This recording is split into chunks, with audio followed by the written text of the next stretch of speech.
ఆంధ్రప్రదేశ్ ప్రభుత్వం ప్రపంచంలోనే famous IT సంస్థ మైక్రోసాఫ్ట్తో కీలక ఒప్పందం చేసుకుంది.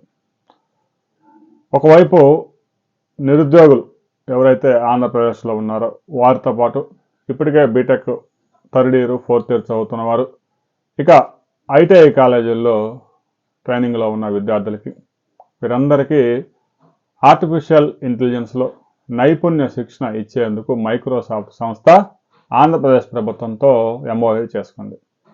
ఇక రాబోయే 3 సంవత్సరాల్లో గ్రామీణ ప్రాంతాల్లోని 50 ఇంజనీరింగ్ కాలేజీలు, రాష్ట్ర వ్యాప్తంగా ఉన్న 500 ఐటీఐల్లో 2 లక్షల మంది విద్యార్థులకి లేటెస్ట్గా వస్తున్న టెక్నాలజీ మీద శిక్షణ ఇచ్చే కార్యక్రమాన్ని మైక్రోసాఫ్ట్ చేపట్టింది. ప్రపంచంలో ఏ టెక్నాలజీ అయితే లేటెస్ట్గా ఉండి ఉద్యోగ అవకాశాలు కల్పిస్తూ ఉందో జెన్ ఏఐ టెక్నాలజీ మీద కూడా మైక్రోసాఫ్ట్ పనిచేస్తూ ఉంది. మైక్రోసాఫ్ట్ గురించి ప్రత్యేకంగా మీకు చెప్పాల్సిన అవసరం లేదు. ప్రపంచంలోనే అత్యుత్తమ సాఫ్ట్వేర్ సంస్థ.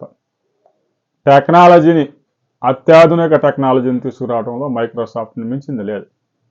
రాబోయే కొద్ది సంవత్సరాల్లో ఆంధ్రప్రదేశ్లో విద్యార్థుల్ని అంతర్జాతీయ సంస్థల రిక్వైర్మెంట్కి అనుకూలంగా వారిని తయారు చేసేందుకు మైక్రోసాఫ్ట్ సంస్థ ప్రతి విద్యార్థికి సంవత్సరం పాటు వారు కాలేజీలో ఫైనల్ ఇయర్లో ఉండగానే ట్రైనింగ్ ఇచ్చి కాలేజీలో నుంచి బయటకు వచ్చే సమయానికే వారికి ఉద్యోగం వచ్చే విధంగా ప్లేస్మెంట్ కల్పించబోతా ఉన్నారు.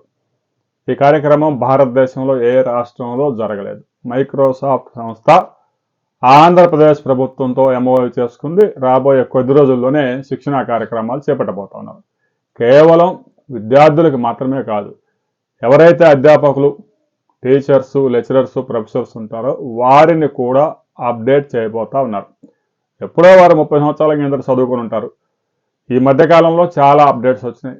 వారిని కూడా ట్రైన్ చేసి ప్రస్తుత ట్రెండ్స్కు అనుకూలంగా వారిని కూడా నాలెడ్జ్లో అప్గ్రేడ్ చేసి వారితో విద్యార్థులకి ట్రైనింగ్ ఇప్పించబోతా ఉన్నారు. అమెరికా నుంచి కూడా కొంతమంది నిపుణులు అందుకు తీసుకురాబోతా ఉన్నారు. రాబోయే కొద్ది రోజుల్లో ఈ ప్రాజెక్టు చేపట్టబోతా ఉన్నారు. దీని ఫలితాలు ఎలా ఉండబోతా ఉన్నాయి అనే దాని మీద మరిన్ని వివరాలతో మరో వీడియోలు తెలుసుకుందాం.